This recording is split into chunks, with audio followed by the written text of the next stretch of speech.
ከእንቅልፋችሁ ስትነቁ የመጀመሪያ ስራ መሆን ያለበት ምንድነው?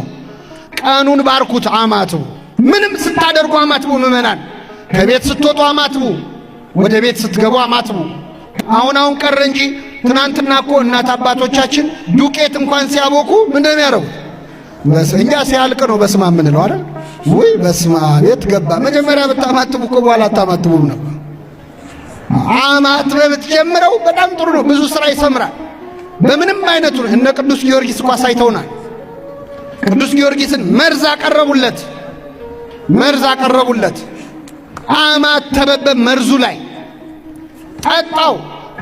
ካሁን ሆዱ ተሰነጣጥቆ ይሞታል ብለው ሲጠብቁ ጊዮርጊስ በመታመን ፈንታ ፊቱ ልክ እንደ ፀሐይ በፊታቸው አበራ ይላል። እግዚአብሔር የተመሰገነ ይሁን። በሆነ ምን ስላደረገበት ነው? ስላማተበበት። በኋላ አስማቱ ያለው እጁ ላይ ነው አሉ። ምኑ ያለው? ጠንቋይ ቤት የሚሄድ ሁሉ ነገር ጥንቆላ ነው የሚመስለው።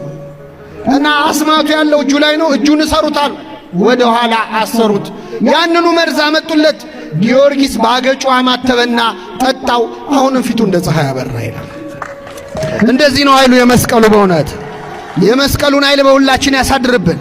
ስለዚህ ነው ማማተብ የማትችሉበት ቦታ ላይ ከሆናችሁ፣ መቼስ በሰላም ሀገር የሆነ ቦታ ደግሞ አማትበህ እንደው ሰው ማረበሽ ካልፈለግ በሐሳባችሁ የመስቀል ምልክት ዙሩ። በሐሳባችሁ እሱ ራሱ ይሰራል።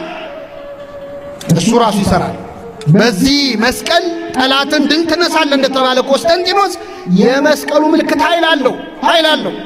ጌታ እንዴት ተሰቀለበት እንጂ ሌላው ምልክት ምን ያደርጋል የሚሉ ሰዎች አሉ። እንደ ቀዳሜ ሰማን ነው ቅዱስ ጴጥሮስ እኮ በሮም አደባባይ ሊሰቅሉት ሲሉ እኔ የጌታዬ መስቀል ላይ ምን አልልም አለ፣ አልሰቀልም አለ። ክርስቶስ ከተሰቀለ መቆየቱን ጴጥሮስ አያውቅም እንዴ? ለሚያምን ሰው አሁንም ድረስ መስቀሉ ላይ ማን አለ? አልወረደም እኮ መስሏቸው ነው። መስቀል ሌላ ክርስቶስ ሌላ የተሰቀለው ሌላ ይሉናል። ከመስቀል መች ወረደ? በእኛ ሕሊና መስቀል ላይ ነው ክርስቶስ። አሁን በሐሳባችን አልተለየም። አዚም ያረገብን ስለሌለ እንደ ገላትያ ሰዎች የማታስተውሉ የገላትያ ሰዎች ሆይ ክርስቶስ እንደተሰቀለ ሆኖ በፊታችሁ ተስሎ የለምን አለ። ከተሰቀለ እኮ ቆይቷል፣ ግን ተስሏል በሕሊናችን። አሁንም መስቀል ላይ ሆኖ ነው የምናየው። አባቶቻችን በምንም አይነት ሁኔታ ያማትባሉ። ስትጨነቁ አማትቡ፣ ውሃ ስትጠጡ አማትቡበት፣ ምግብ ስትበሉ አማትቡ። በሁሉ ሁኔታ የመስቀሉን ምልክት ተሸክመን እንዞራለን ያለውን መፈጸም አለ። አንድ አባት ያደርጉትን ልንገራችሁ እናበቃለን። ከኔ ጋር ናችሁ? እዚሁ ሀገራችን ላይ በደርግ ጊዜ ነው አሉ እንደው እግዚአብሔር የለም ተብሎ ትንሽ ችግር ተፈጥሮ ነበር አሉ።